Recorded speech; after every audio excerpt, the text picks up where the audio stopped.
Hi guys, you are watching my digital channel I am pharmacist। तो ये first semester of doctor of pharmacy के lecture series आप देख रहे हैं। फिजिकल फार्मेसी पूरा कोर्स अवेलेबल है, जिसके अंदर अल्हम्दुलिल्लाह तकरीबन जो है वो 12 लेक्चर अपलोड हो चुके हैं और जो सिलेबस अभी रिवाइज हुआ रिसेंटली उसके मुताबिक एडवांस और न्यू सिलेबस के मुताबिक जो सेमेस्टर वाइज सिलेबस अप्रूव हो चुका है। ये लेक्चर अरेंज कर दिए हैं। ये छोटा सा क्लिप शुरू में चला रहा हूँ ताकि आप समझ सकें कि आपके कोर्स का कंटेंट कौन सा है, उसकी सब हेडिंग कौन सी, और मैंने जो यूट्यूब पे किस लेक्चर और किस टाइटल के अंदर वो पढ़ाया हुआ है। तो 12 लेक्चर अल्हम्दुलिल्लाह अपलोड हो चुके हैं, आपने पसंद किए हैं, माशाल्लाह वायरल है। अभी हम आज 13वां लेक्चर पढ़ेंगे, वो है जी चैप्टर नंबर 4 फिजियोकेमिकल प्रॉपर्टी के नाम से है पॉलीमॉर्फिज्म। जी पॉलीमॉर्फिज्म की अगर बात करें तो इसके अंदर आपका सिलेबस कहता है कि बेसिक कंटेंट को कवर करो, लेटेक्स स्ट्रक्चर को कवर करो, सिग्निफिकेंस फार्मास्यूटिक्स के अंदर की बात करो, और दूसरी तरफ जो मैंने टाइटल दिया वो आपके सामने आप पढ़ के आए अंदर। तो चलते हैं, स्टार्ट करते हैं। तो लर्निंग ऑब्जेक्टिव की बात कर लेते हैं जी। आप इस लेक्चर को पढ़ने के बाद क्या किस चीज़ के काबिल हो जाएंगे। नंबर 1, आप पॉलीमॉर्फिज्म की तारीफ कर सकते हैं और उसे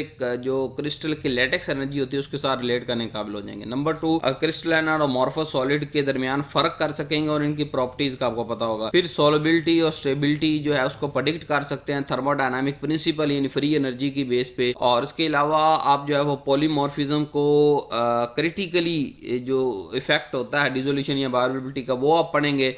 और फिर आइडेंटिफाई पॉलीमॉर्फिज्म को एज ए की फैक्टर फॉर्मुलेशन डिजाइन और क्वालिटी कंट्रोल के अंदर आप की फैक्टर के तौर पे जो है वो देख सकेंगे जी। सबसे पहले एज ए फार्मूलेटर हम देखते हैं हमारा प्रॉब्लम क्या आता है जी।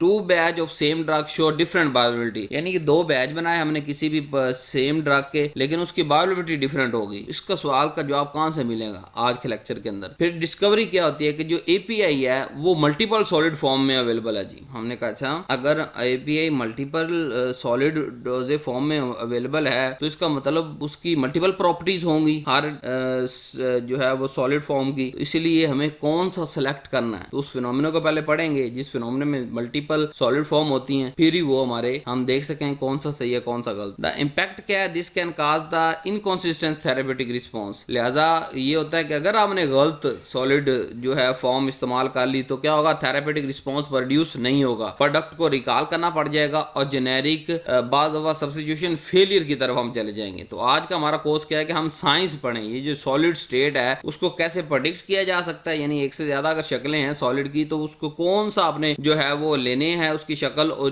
ताकि आप ड्रग जो है परफॉर्मेंस को कंट्रोल कर सकें जी। अगर हम बात करें सॉलिड स्टेट लैंडस्केप की, यानी कि drug in solid form, drug जो है वो सॉलिड फॉर्म में कितनी शक्लों में जो है वो होती है जी। नंबर 1 क्रिस्टलाइन सॉलिड होती है, दूसरा अमॉर्फस सॉलिड होती है। क्रिस्टलाइन की अगर बात करें तो सादी सी डेफिनेशन हम जो है 9-10 से पढ़ते आ रहे हैं कि इसके अंदर जो मॉलिक्यूल वो अरेंज होंगे regular repeating 3 dimension pattern long range order. Example है सोडियम क्लोराइड टेबल साल्ट हमारे पास। और अमॉर्फस सॉलिड की बात करें तो इसके अंदर मॉलिक्यूल अरेंज होते हैं रैंडमली, कोई रेगुलर कोई रिपीटिंग 3 डायमेंशन पैटर्न नहीं होगा, ओनली शॉर्ट रेंज ऑर्डर में ये जो है वो अमॉर्फस होंगे। तो ठीक है, बात समझ आ गई। जहां भी क्रिस्टलाइन की मैं बात करूंगा आपके ज़हन में आना चाहिए अच्छा कोई रेगुलर पैटर्न है स्ट्रक्चर का जो बार बार रिपीट हो रहा है 3 डायमेंशन के अंदर, ठीक है। जब एमॉर्फस की बात करूं तो आपके ज़हन में आना चाहिए अच्छा ये कुछ मॉलिक्यूल्स ऐसे हैं जो रैंडमली अरेंज हैं, ठीक है। इसके एमॉर्फस सॉलिड की इसमें ग्लास है, हार्ड कैंडीज है, ठीक है।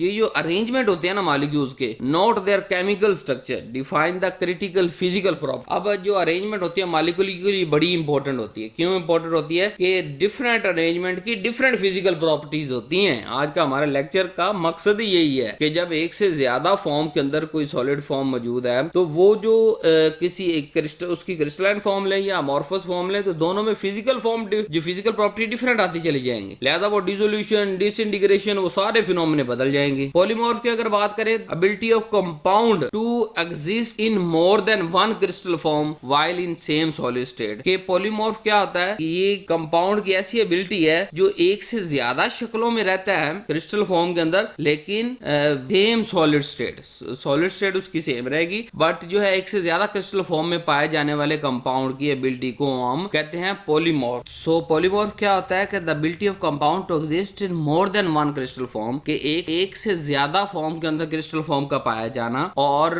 सेम सॉलिड स्टेट के अंदर, इस एबिलिटी ऑफ कंपाउंड को कहते हैं पॉलीमॉर्फ। इसकी अब केमिकल जो कंपोजिशन है वो तो सेम होगी, लेकिन डिफरेंट क्या होगा, मॉलिक्यूलर पैकेजिंग। क्रिस्टल लेटिक्स कहते हैं कि क्रिस्टल का स्ट्रक्चर किस हिसाब से अरेंज है। तो क्रिस्टल लेटेक्स की बुनियाद पे ये डिफरेंट पैकेजिंग होगी, बट इनकी केमिकल कंपोजिशन सेम होगी। रिजल्ट क्या होगा कि डिफरेंट फिजिकल प्रॉपर्टीज आना शुरू हो जाएंगी, सोलबिलिटी डिफरेंट होगी, मेल्टिंग पॉइंट डिफरेंट होगा, हार्डनेस डिफरेंट होगी। So carbon can be graphite graphite की शक्ल में है तो वो सॉफ्ट होता है और इलेक्ट्रिसिटी कंडक्ट करता है, लेकिन वही कार्बन अगर डायमंड की शक्ल में हो तो वो हार्ड होता है और इलेक्ट्रिसिटी कंडक्ट नहीं करता। सो दोनों में क्या है कि कार्बन तो है लेकिन डिफरेंट अरेंजमेंट है, यानी कि एटम तो सेम है ना, कार्बन सेम है दोनों के अंदर, बट उनकी अरेंजमेंट डिफरेंट होने की वजह से एक में वो सॉफ्ट है और बिजली कंडक्ट कर रहा है, दूसरे में वो हार्ड है और बिजली कंडक्ट नहीं कर रहा। यही चीज आज के हमने जो है वो पूरे लेक्चर में पढ़नी है। Polymorph and crystal latex. Crystal latex क्या होती है? Highly ordered and repeating framework. Crystal latex किसे कहते हैं? यानी कि आप क्रिस्टल लेटेक्स को क्रिस्टल स्ट्रक्चर भी कह सकते हैं। जो लेटेक्स है उसे कहते हैं कि हाईली ऑर्डर्ड और रिपीटिव जो है वो फ्रेमवर्क को। अब यूनिट सेल क्या होता है? उस जो रिपीटिव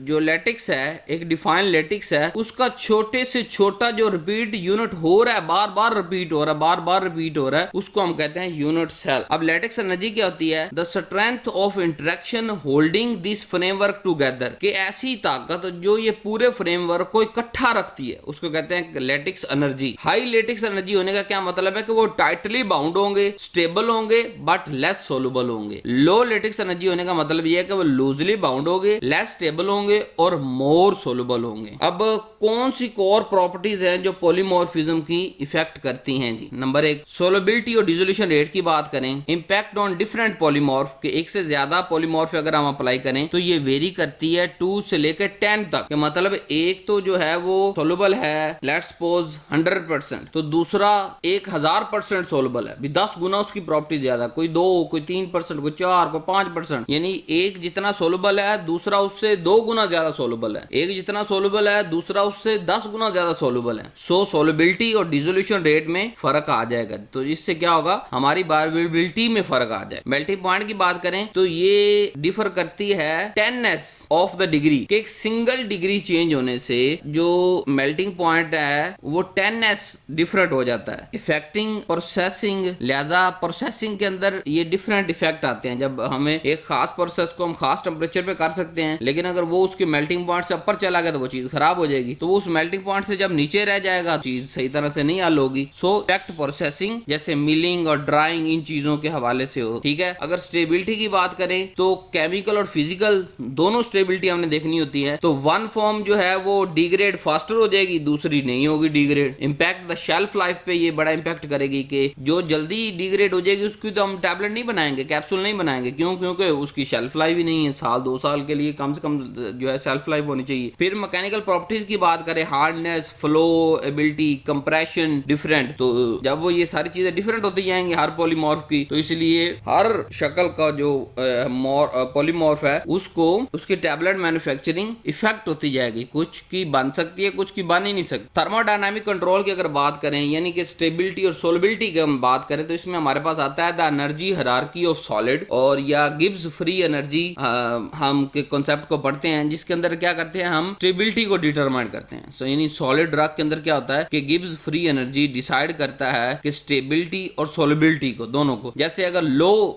गिब्स फ्री एनर्जी हो तो वो ज्यादा स्टेबल होता है लेकिन लेस सोलबल होता है, और इसी तरह अगर हाई गिब्स फ्री एनर्जी हो तो वो लेस स्टेबल होता है बट मोर सोलबल, और उसकी डिसोल्यूशन फास्ट हो जाती है। सो एनर्जी ऑर्डर यूजुअली किस तरह हम अरेंज करते हैं? सबसे ज्यादा अमॉर्फस पहले आता है, फिर उसके बाद मेटा स्टेबल पॉलीमॉर्फ आएगा, फिर स्टेबल क्रिस्टलाइन फॉर्म आएगा, और लो गिब्स फ्री एनर्जी होने का मतलब ये है कि वो मोर थर्मोडायनामिकली स्टेबल है, यानी स्टेबल तो है बट लेस सोलुबल है। सो सबसे ज्यादा स्टेबल कौन हुआ? जिसकी सबसे कम गिब्स एनर्जी है, ठीक है, वो स्टेबल पॉलीमॉर्फ है। और मिडल की अगर बात करें तो हाई, यानी कि लो से थोड़ा हाई हो तो वो मिडल में आ जाएगा, जैसे मेटास्टेबल पॉलीमॉर्फ, और अगर हाई से हाईएस्ट की तरफ जाएं तो वो लीस्ट स्टेबल हो जाएगा, जैसे एमॉर्फस फॉर्म। इसमें रूल ऑफ थंब भी लगता है, the higher the free energy, जितनी एनर्जी ज्यादा होती जाएगी, the greater the driving force to dissolution and higher the apparent distribution, के जितना फ्री एनर्जी ज्यादा होगी उतनी जो है वो ड्राइविंग फोर्स डिसॉल्व होने की ज्यादा होगी, और उतनी उसकी सोलबिलिटी ज्यादा अपेरेंटली हायर हो जाएगी, यानी जितना नीचे से ऊपर यानी एनर्जी बढ़ती चली जाएगी उतनी उसकी जो है वो डिसॉल्व होने की ताकत बढ़ेगी, जितनी डिसॉल्व होने की ताकत बढ़ेगी उसकी सोलबिलिटी बढ़ जाएगी। अब पॉलीमॉर्फ मोनोट्रॉफिक सिस्टम की टाइप्स देखते हैं। Monotropic system, one form is stable at all temperature, the other are metastable and while reversibly convert to stable form. यानी कि एक तो है स्टेबल, किसी भी टेम्परेचर पे आप उसे ले जाएगा तो वो स्टेबल है। दूसरी ऐसी है कि वो मेटास्टेबल है। मेटास्टेबल का मतलब ये कि वो जैसे हम उसको टेम्परेचर देंगे तो वो फिर इरिवर्सिबली स्टेबल फॉर्म में कन्वर्ट हो जाएंगे। तो मोस्ट कॉमन फार्मास्यूटिक्स के अंदर हम मोनोट्रॉफिक सिस्टम इस्तेमाल करते हैं, यानी जिसके अंदर एक फॉर्म होती है स्टेबल सारे टेम्परेचर। इनेटियोट्रॉफिक सिस्टम, इसमें क्या होता है, the stable form change at specific transition temperature and pressure, conversion between form is reversible, के बार बार वो चेंज होती रहती है। मतलब टेम्परेचर बढ़ाया तो वो स्टेबल होगी, temperature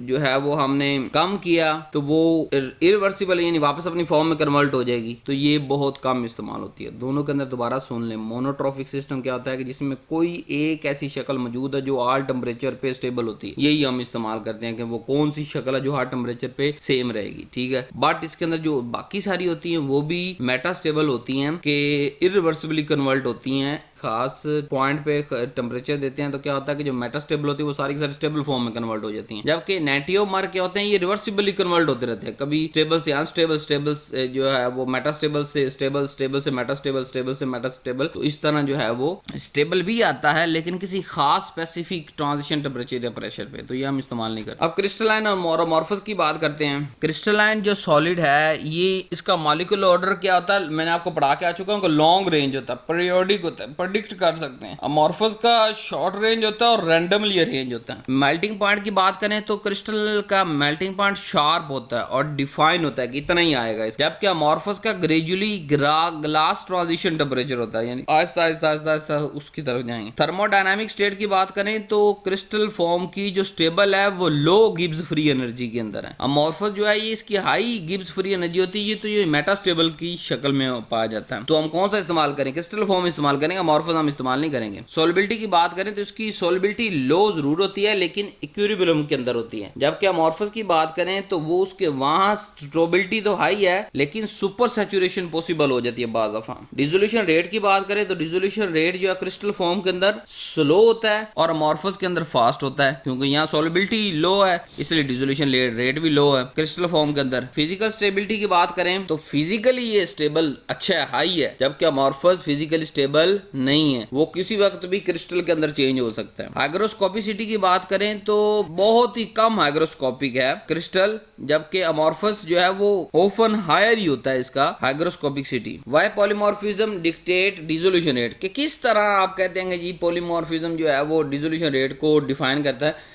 the dissolution pathway for a crystal, के डिसोल्यूशन रेट जब क्रिस्टल की हम बात कर रहे होते हैं तो energy must break lattice bond. Lattice bond क्या कहा कि जो क्रिस्टल के मॉलिक्यूल्स के अंदर जो बाउंडिंग मौजूद है, लेटेक्स एनर्जी उसे कहते हैं ना, या लेटेक्स बाउंड कहते हैं, जो उस स्ट्रक्चर को आपस में जोड़े हुए है। तो डिसोल्यूशन कब होगी, जब एनर्जी हम उस लेटेक्स एनर्जी को ओवरकम करके वो लेटेक्स बाउंड तोड़ेंगे और मॉलिक्यूल डी अटैच होंगे अपनी सरफेस से, तो ही मॉलिक्यूल सोल्यूशन के अंदर डिफ्यूज कर सकेंगे। सो पॉलीमॉर्फ विद वीकर लेटिक्स यानी लो लैटिक्स एनर्जी फास्ट डिसोल्यूशन हो जाएगी। अगर नॉइट्स-व्हिटनी इक्वेशन कनेक्ट करके यहाँ पे देखें तो क्या होगा कि polymorphism directly effect the area, यानी जो सरफेस ऑफ एरिया है, सरफेस प्रॉपर्टी है यानी एरिया, वो डायरेक्टली कनेक्ट कर रही है नॉइट्स-व्हिटनी इक्वेशन से। और इफेक्टिव सैचुरेशन सोलबिलिटी, के सैचुरेशन सोलबिलिटी पे भी इफेक्टिव उसकी सैचुरेशन सोलबिलिटी है। सो पॉलीमॉर्फिज्म डिसोल्यूशन रेट पे इफेक्ट करता है। जैसे ही हम उसकी लेटिक्स एनर्जी या लेटिक्स बाउंड को ब्रेक करेंगे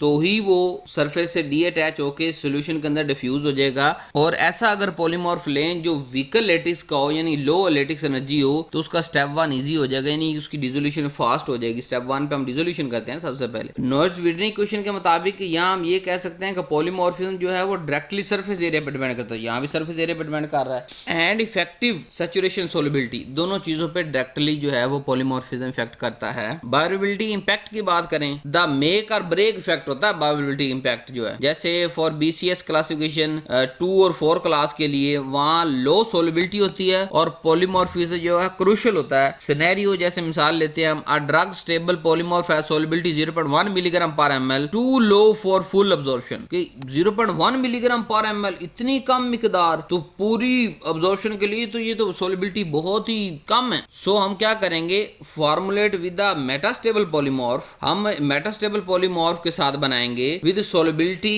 टू 1 मिलीग्राम पर ml, यानी हम उसकी सोलिबिलिटी बढ़ा के 1 मिलीग्राम पर ml करेंगे ताकि हो सके। अब यहाँ रिस्क क्या है कि जो मेटास्टेबल फॉर्म है वो तो रिवर्ट होती है, किसी वक्त जो है स्टेबल फॉर्म में चली जाती है ड्यूरिंग स्टोरेज। इस वजह से क्या हो सकता है, प्रोडक्ट फेलियर हो सकता है। जैसे मिसाल देता हूँ फेमस एग्जांपल की, हमारे पास था रिटोनावीर, एक new more stable polymorph emerge हुआ। पोस्ट लॉन्च के बाद क्या हुआ, causing the drastic lower solubility, इसकी सोलिबिलिटी यकदम बहुत ज्यादा डिग्रेड होगी and a major product recall करना पड़ गया हमारे।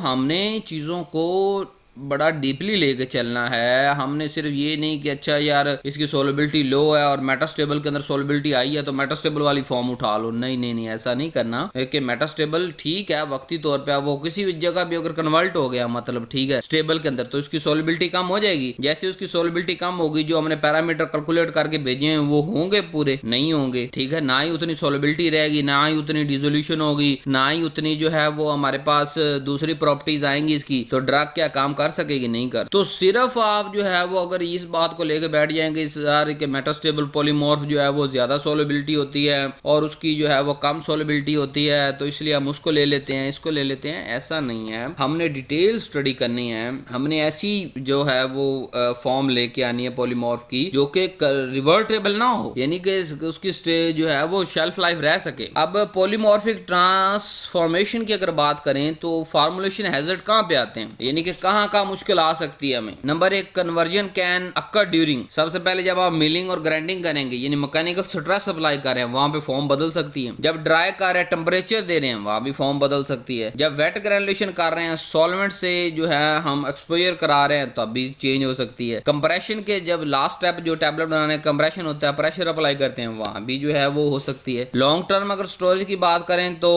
स्टेबिलिटी, यानी अगर उसकी जो है वो स्टेबल ही ना रही और उसकी फॉर्म चेंज होगी तो क्या जो प्रोडिक्ट करके हमने भेजी थी कितनी शेल्फ लाइफ है उतनी होगी। अब रिजल्ट क्या, product design with the fast dissolving polymorph में show convert to the slow dissolving one on shelf. कि होगा क्या, बाज़ दफा ये होता है कि प्रोडक्ट डिजाइन जो है ना वो विद द फास्ट डिसॉल्विंग, कि हमने डिजाइन कैसे किया, हमने एक फास्ट डिसॉल्विंग पॉलीमॉर्फ लिया जो कि आहिस्ता आहिस्ता कन्वर्ट होते होते स्लो डिसॉल्विंग के अंदर कन्वर्ट हो गया, शेल्फ पे पड़ा। तो क्या होगा कि एफिकेसी उसकी लॉस्ट हो जाएगी, वो एफिकेसी नहीं रहेगी जिस एफिकेसी बना के हमने भेजा था, क्योंकि उसकी फॉर्म ही चेंज होगी, उसके सारा पैरामीटर फिजिकल और केमिकल कंडीशन ही चेंज हो गए। अब एनालिटिकल टूल कौन से हैं जी पॉलीमॉर्फ को पहचानने के लिए, how do we fingerprint a polymorph, के किस तरह हम जो है वो एक पॉलीमॉर्फ की जो है फिंगरप्रिंटिंग कर सकते हैं। डिफरेंट हमारे पास टेक्निक्स हैं, जैसे थर्मल एनालिसिस है, DCS और TGA, ये सारी मैं जो है फार्मास्यूटिकल एनालिटिक्स के अंदर डिटेल से पढ़ाई हुई है, वहां वीडियो जाकर देख सकते हैं, या जब आपके वो सेमेस्टर आएगा तो उसमें आप देख सकते हैं। अब ये थर्मल एनालिसिस को ओवरऑल कहते हैं, ये क्या करता है, ये मेल्टिंग पॉइंट जो है वो मेजर करता है और एनर्जी कितना चेंज हो रहा है उसको मेजर करता है। दूसरी तरफ अगर हम बात करें एक्स-रेज डिफ्रैक्शन की, एक्स-रे डिफ्रैक्शन हमारे पास गोल्ड स्टैंडर्ड है। कैसे गोल्ड स्टैंडर्ड है कि ये हमें प्रोवाइड करता है यूनिक पैटर्न ऑफ लेटिक्स, के लेटिक्स का एक यूनिक पैटर्न देता है, वही पैटर्न हम बार बार चेक कर रहे होते हैं कि ठीक है हाँ इस जो हम पॉलीमॉर्फ ले रहे हैं इसका वही लेटिक्स आ रहा है, वही आ रहा है कि नहीं आ रहा, ठीक है। माइक्रोस्कोपिक की अगर बात करें तो हॉट स्टेज माइक्रोस्कोप इस्तेमाल होती है जो कि हमें क्रिस्टल शेप और मेल्टिंग बिहेवियर दिखाती है, उसके अंदर हम देख सकते हैं कि इसका मेल्टिंग बिहेवियर वाकई इसी टेंपरेचर पे ये मेल्ट हो रही है या वाकई इसकी क्रिस्टल फॉर्म यही है। आगे फिर स्पेक्ट्रोस्कोपी की बात करें तो IR स्पेक्ट्रोस्कोपी या रेमान स्पेक्ट्रोस्कोपी यूज होती है। ये क्या करती है, ये चेंज को डिटेक्ट करती है इन मॉलिक्यूलर वाइब्रेशन, यानी मॉलिक्यूलर वाइब्रेशन की बुनियाद पे ड्यू टू पैकेजिंग की वजह से मॉलिक्यूलर वाइब्रेशन के अंदर चेंज आता है, उसको डिटेक्ट करके हमें कंफर्म करती है कि यही वो पॉलीमॉर्फ है या नहीं है। अब हम कैसे स्ट्रेटेजिकली यूज करेंगे फार्मूलेशन डिजाइन के अंदर, हमारा गोल क्या होता है, नंबर 1 सबसे पहला गोल जो होता है कि मैक्सिमम बायोअवेलेबिलिटी जाए जी, तो हम किसको प्रेफर करेंगे, अमॉर्फस को, मेटास्टेबल पॉलीमॉर्फ को, क्योंकि इनकी सोलिबिलिटी हाईएस्ट होती है और डिसोल्यूशन हाईएस्ट होती है। Must stabilise to prevent crystal form, ये स्टेबलाइज फॉर्म में रहता है क्रिस्टल फॉर्म के अंदर, यानी अगर हम अमॉर्फस और मेटास्टेबल पॉलीमॉर्फ की बात करें तो इसके अंदर मैक्सिमम बायोअवेलेबिलिटी आ सकती है हमारे पास, क्योंकि इसके अंदर सोलिबिलिटी जो बहुत ज्यादा होती है, डिसोल्यूशन बहुत ज़्यादा होती है और स्टेबल रहता है टू प्रिवेंट क्रिस्टल फॉर्म में अंदर कन्वर्टर नहीं होता। अगर हम शेल्फ लाइफ की स्टेबिलिटी को इंश्योर करना चाह रहे हैं तो हम स्टेबल पॉलीमॉर्फ लेंगे। क्यों? क्योंकि वह लो रिस्क होता है चेंज का, may require the solubility of enhancement while other means, मतलब पार्टिकल साइज रिडक्शन वगैरह करके जो है वो लो रिस्क होता है चेंज का। ठीक है, अगर हम इनहांस करें डायरेक्ट कंप्रेशन को, यानी अनेबल डायरेक्ट कंप्रेशन अगर अनेबल करना चाहते हैं तो हम ऐसा पॉलीमॉर्फ लेंगे जिसकी गुड फ्लो प्रॉपर्टी और गुड कंप्रेशन हो, ताकि उसकी मैकेनिकल जो प्रॉपर्टीज हो वो क्रिटिकल हो फॉर मैन्युफैक्चरिंग। तो ये कुछ हम, यानी कि हम कौन सी जो है वो सॉलिड फॉर्म करेंगे, उसका क्या रैशनल चेंजेस और जो है चैलेंजेस आएंगे, ये आपको पढ़ा रहा हूं ताकि ओवरऑल एंड पे हम फैसला करने के काबिल हो सकें। जी, polymorph advantage and stability challenge. अब एमॉर्फस एडवांटेज क्या है और स्टेबिलिटी चैलेंजेस क्या है जी। एमॉर्फस सॉलिड डिप्रेशन अगर बात करें तो एमॉर्फस जो है वो लीडिंग स्ट्रेटेजी है फॉर इनसॉल्युबल ड्रग। ऐसी जो है वो जो इनसॉल्युबल ड्रग है उसकी एमॉर्फस फॉर्म यूज करो। अब कॉन्सेप्ट क्या है जी कि molecularly disperse drug in a polymer matrix, कि आप क्या करो कि पॉलीमर के अंदर मैट्रिक्स के अंदर जो है वो मालिक इसको डिस्पर्स कर लो, फ्रीज करो हाई एनर्जी पर, और अब वो अमॉर्फस स्टेट के अंदर आ जाएगी हमारे पास। ठीक है, बेनिफिट की अगर बात करें तो ये ड्रामेटिकली इनहांस डिसोल्यूशन और अब्जॉर्प्शन तो बड़ा इनहांस कर देती है। लेकिन अगर की साइंस की बात करें तो the polymer inhibit the recrystallisation bye rising the drug DG and kinetically trapping it. तो लेकिन यहाँ हो क्या रहा है कि पॉलीमर जो है वो इनहिबिट हो जाते हैं, उनकी रिक्रिस्टलाइजेशन नहीं हो सकती क्योंकि ड्रग का जो टीजी और काइनेटिक ट्रैपिंग जो है वो हाई हो चुका है। अब रेगुलेटरी और क्वालिटी कंट्रोल पर्सपेक्टिव की बात करें तो polymorph is a critical quality attributes, यानी ऐसे पॉलीमॉर्फिज्म क्या है जी कि पॉलीमॉर्फिज्म के अंदर जो है वो क्वालिटी एट्रीब्यूट्स बड़े क्रिटिकल होते हैं। ICH गाइडलाइन की अगर बात करें तो वो कहता है कि require the characterisation of the solid state form. तो वो कहता है कि पहले सॉलिड स्टेट की सारी कैरेक्टराइजेशन मेरे पास लेके आओ फिर इसको अप्रूव करवाओ। जेनेरिक अप्रूवल की बात करें तो must demonstrate equivalent to reference product polymorph, कि अगर आप बनाने जा रहे हैं तो जो रेफरेंस है ना उसके इक्विवेलेंट होनी चाहिए। स्पेसिफिकेशन की बात करें तो often include the XRPD test to confirm the correct polymorph is present, कि मौजूद भी है कि वो पॉलीमॉर्फ या नहीं मौजूद। बॉटम लाइन की अगर बात करें तो इनएडिक्वेट जो है वो polymorph control, failure of product, integrated polymorphism life cycle के ड्रग डिस्कवरी। पहले तो आपने सारी फॉर्म देखनी है कि पॉसिबल फॉर्म है कौन सी। दूसरे नंबर पे हम करेंगे प्री फार्मुलेशन स्टडी के ऑप्टिमल फॉर्म लेके आएंगे सॉल्युबिलिटी, स्टेबिलिटी और मैन्युफैक्चरिंग के हिसाब से। तीसरे नंबर पे आता है फार्मुलेशन डेवलपमेंट, कि हम प्रोसेस को डिजाइन करेंगे कि जो प्रोडक्ट बनानी है उसके कौन कौन से प्रोसेस होंगे, और फिर स्टेबलाइज होनी चाहिए वो चूजन फॉर्म हमारी। फिर हम उसकी मैन्युफैक्चरिंग करेंगे और क्वालिटी कंट्रोल करेंगे, यानी बहुत ज्यादा रेगुलरली मॉनिटर करेंगे पॉलीमॉर्फिक कन्वर्जन को कि कहीं भी मैन्युफैक्चरिंग के दौरान कन्वर्ज ना हो जाए वो। ठीक है, क्वालिटी कंट्रोल को देखेंगे। प्रोडक्ट लाइफ स्टाइल की अगर बात करें लाइफ साइकिल की तो monitor the stability and be aware of potential for new form to appear, कि जो है वो हमने जो शेल्फ लाइफ के अंदर देखना है कि ये ना हो कि कोई नई शक्ल वहां पे बन के पड़ जाए। तो ये सारी की सारी आपको मैंने यहाँ पॉलीमॉर्फ का इंट्रोडक्शन दिया है ताकि आपको पता चल सके अच्छा इतनी फॉर्म्स होती हैं, इतनी इस तरह का ये हिसाब किताब है, और इस तरह की जो है वो मेटास्टेबल, स्टेबल, कैसे कन्वर्ट, कैसे थर्मोडायनामिक। ओवरऑल इसकी हम जब प्री फार्मुलेशन पढ़ेंगे ना 9वें और 10वें सेमेस्टर में जाके, वहां पे आपको ज्यादा मजा आएगा। यहाँ सिर्फ इंट्रोडक्टरी चीजें याद कर लेंगे, अच्छा मेटास्टेबल की सोलबिलिटी हाई है, उसकी ये गिब्स फ्री एनर्जी होती है, उसकी ये गिब्स फ्री एनर्जी होती है, कौन से स्टेप्स है हमारे पास, क्या नहीं है, कौन सा एमॉर्फस होता है, कौन सा क्रिस्टलाइन होता है। तो ये सारे के सारे जो है इंट्रोडक्टरी लेक्चर था, तो इसको आप इंट्रोडक्टरी लेक्चर तक रखें। Thank you very much for watching this video. Channel को सब्सक्राइब करें, वीडियो को लाइक करें। Thank you very much. अल्लाह हाफिज़ जी।